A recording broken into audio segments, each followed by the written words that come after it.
नमस्कार, स्वागत है आपका बिहार समाचार में। तो चलिए बिहार की 10 प्रमुख बड़ी खबरों के बारे में जानते हैं। खबरों की ओर रुख करने से पहले आपसे अनुरोध है कि अगर आप चैनल में नए हैं तो चैनल को सब्सक्राइब जरूर करें और साथ ही वीडियो अगर अच्छी लगे तो एक लाइक अवश्य करें और साथ ही घंटे वाले बटन को जरूर दबाएं ताकि कोई भी अपडेट आप तक सबसे पहले पहुंचे।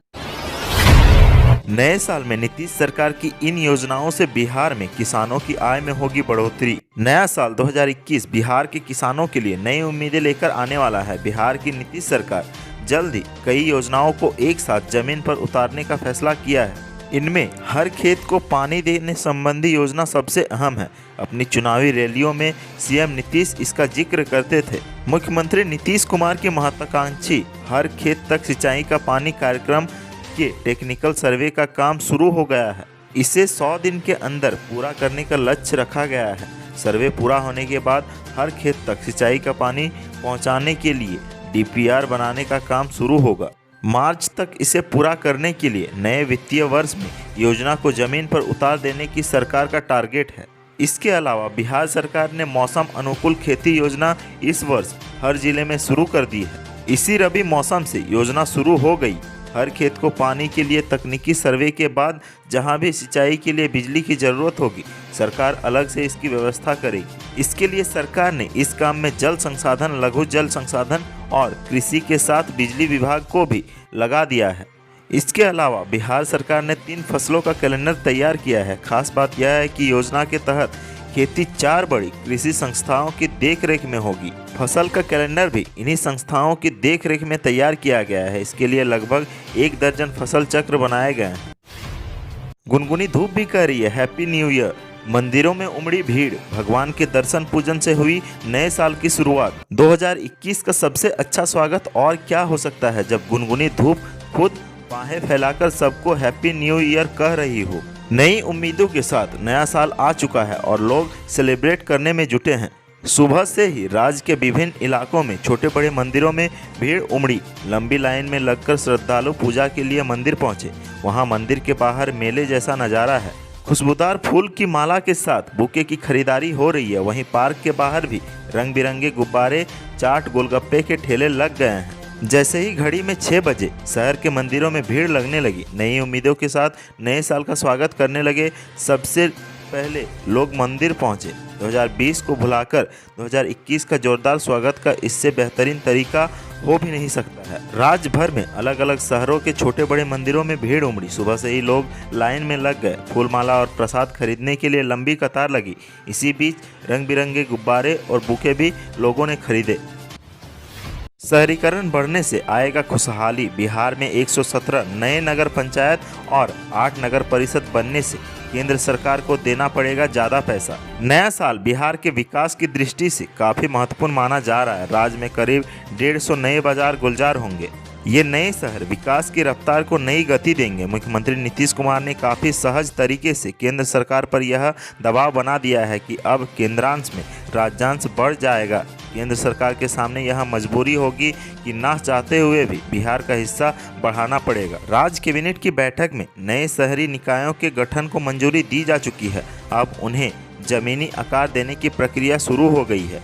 इन नए शहरों का असर सीधे तौर पर बिहार की सामाजिक, आर्थिक और राजनीतिक गतिविधियों पर दिखेगा। देश में शहरीकरण की दौड़ में पिछड़े बिहार ने इस दिशा में आगे जाते हुए पिछले साल के अंत में एक बड़ी छलांग लगाई। इसका असर नए साल में दिखने लगेगा। बिहार सरकार ने लंबे समय बाद बड़े पैमाने पर ग्राम पंचायतों को विघटित कर नए शहरों के गठन को मंजूरी दी है। 117 नए नगर पंचायत बने हैं जबकि 8 ग्राम पंचायतों को सीधे नगर परिषद बना दिया गया है। यूके से 226 यात्री आए बिहार। कोरोना के नए स्ट्रेन के खतरे को देख सबकी जांच जरूरी।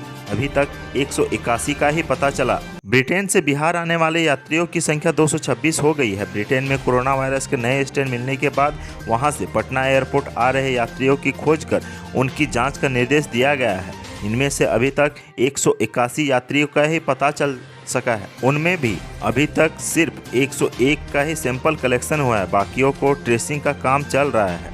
जिन्हें ट्रेस किया जा चुका है उनसे सैंपल लेने की प्रक्रिया की जा रही है। पटना आने वाले कई लोग टेस्टिंग के लिए उपलब्ध नहीं हो सके हैं। जिला स्वास्थ्य समिति ने बुधवार को ऐसे 92 यात्रियों की सूची उनके मोबाइल नंबरों के साथ विभिन्न अस्पतालों को भेजी थी, जिनका 24 घंटे के अंदर RT-PCR टेस्ट कराना था। 37 यात्रियों का सिर्फ एक मोबाइल नंबर दिया गया था, बाकियों ने 2 नंबर दिए थे। कई यात्रियों के दोनों मोबाइल नंबर बंद मिल रहे थे। इनमें पटना के सभी प्रमुख इलाकों के लोग शामिल हैं। कई ने आसपास के बिहटा, फतुहा, मनेर, दानापुर आदि का भी पता दिया है। जब तक इन सभी का टेस्ट नहीं हो जाता है, तब तक ये सब कोरोना के नए स्ट्रेन के संक्रमण की आशंका के दायरे में है। बिहार में किसी सियासी संकट से नीतीश का इनकार। साल के पहले दिन पुराना सचिवालय पहुंचकर किया काम। नए साल के पहले दिन मुख्यमंत्री नीतीश कुमार पुराने तेवर में नजर आए। मुख्यमंत्री नीतीश कुमार 2005 से बिहार में शासन करते आ रहे हैं, लेकिन धीरे धीरे उन्होंने अपने सरकारी आवास को ही मुख्यमंत्री सचिवालय के तौर पर डेवलप कर लिया था। मुख्यमंत्री अपने आवासीय कार्यालय से ही सरकार का कामकाज देखा करते थे, लेकिन अरसे बाद नीतीश कुमार पुराना सचिवालय पहुंचे। पुराना सचिवालय में उन्होंने परिवहन विभाग की समीक्षा बैठक भी की। मुख्यमंत्री जब पुराना सचिवालय से बाहर निकले तो उन्होंने बिहार में सियासी संकट को लेकर चल रही तमाम अटकलों को खारिज कर दिया। नीतीश कुमार ने कहा कि बिहार में कोई सियासी संकट नहीं है और सरकार अपना काम बखूबी कर रही है। नीतीश कुमार ने कहा कि उनके कामकाज करने का तरीका अलग रहा है। वह शासन के हर पहलू को पहले खुद देखते हैं और फिर आवश्यकता के मुताबिक योजना को क्रियान्वित करने का काम करते हैं। पटना मौसम विज्ञान को बड़ी उपलब्धि, शताब्दी मौसम वेधशाला का मिला दर्जा। पटना के मौसम विज्ञान केंद्र ने एक नया खिताब अपने नाम कर लिया। पटना मौसम विज्ञान केंद्र को विश्व मौसम विज्ञान केंद्र जिनेवा ने शताब्दी मौसम वेधशाला का दर्जा दिया है। इतना ही नहीं, पटना मौसम विज्ञान केंद्र विज्ञान और संबंध विज्ञान के क्षेत्र में वैज्ञानिक अवलोकन के दीर्घकालिक रिकॉर्ड वाले शहरों के अलावा क्लब में शामिल हो गया है। बता दें कि बीते दिनों हुई 72वीं कार्यकारी परिषद की बैठक में पटना के मौसम विज्ञान केंद्र को यह दर्जा दिया गया है। इस उपलब्धि के बाद पटना के मौसम वैज्ञानिकों में खुशी की लहर है। मौसम विज्ञान केंद्र के निदेशक विवेक सिन्हा ने बताया कि यह उपलब्धि शानदार है। उन्होंने कहा कि यह विश्व मौसम विज्ञान केंद्र तकनीकी आयोगों, ग्लोबल क्लाइमेट ऑब्जर्विंग सिस्टम के सदस्यों और विश्व मौसम विज्ञान संगठन सचिवालय के प्रतिनिधित्व करने वाले जलवायु, मौसम और उपकरण विशेषज्ञों के बीच विमर्श और निकट सहयोग की वजह से प्राप्त हुआ है। सीएम नीतीश ने दिया संपत्ति का ब्यौरा। मुख्यमंत्री से ज्यादा अमीर हैं उनके बेटे निशांत। बिहार के मुख्यमंत्री नीतीश कुमार ने अपनी संपत्ति का ब्यौरा दिया है। संपत्ति को लेकर सीएम नीतीश कुमार की ओर से दी गई जानकारी के मुताबिक उनके बेटे निशांत उनसे ज़्यादा अमीर है, यानी कि मुख्यमंत्री से ज़्यादा उनके बेटे के पास संपत्ति है। मुख्यमंत्री लखपति तो उनके बेटे निशांत करोड़पति बताए जा रहे हैं। गुरुवार देर रात को बिहार के मुख्यमंत्री और उनके मंत्रियों में अपनी संपत्ति का ब्यौरा दिया। मुख्यमंत्री की ओर से सार्वजनिक किए गए आंकड़े के मुताबिक उनके पास 57 लाख रुपए की चल अचल की संपत्ति है, जबकि उनके बेटे के पास उनसे अधिक रकम है। पैसों के अलावा नीतीश कुमार ने गाय और बछड़ों के बारे में भी जिक्र किया है। मुख्यमंत्री के पास 12 गायें और 6 बछड़े हैं। सीएम नीतीश के पास कोई फोर्ड कंपनी की एक बड़ी गाड़ी भी है। नए साल के पहले दिन बिहार में बड़ा हादसा, 5 लोगों की स्पॉट डेथ, घर में मचा कोहराम।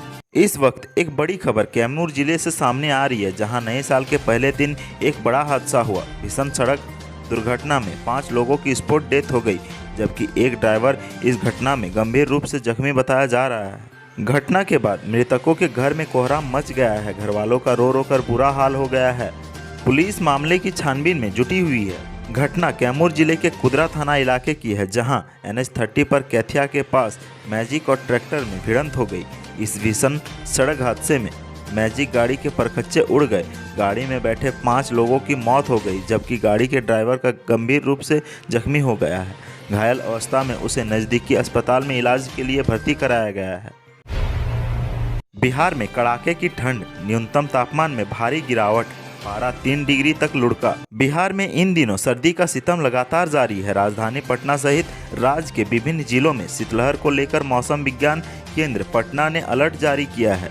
अगले 24 से 48 घंटों में पारे में आंशिक गिरावट के आसार हैं। राज्य में न्यूनतम तापमान की गिरावट से ठंड में वृद्धि हुई है। पिछले 24 घंटों में कई शहरों का पारा 2 से 3 डिग्री तक नीचे आया है। मौसम विज्ञान केंद्र की ओर से मिली जानकारी के मुताबिक अगले 24 से 48 घंटों में पारे में आंशिक गिरावट के आसार हैं। रविवार से सुबह में आंशिक बादल छाएंगे और इस वजह से दिन का तापमान नीचे आएगा, जबकि न्यूनतम तापमान में 2 से 3 डिग्री की वृद्धि होगी, जिसमें पिछले 24 घंटे में राज्य में मौसम शुष्क रहा और पटना सहित सभी बड़े शहरों में हल्का कोहरा देखा गया।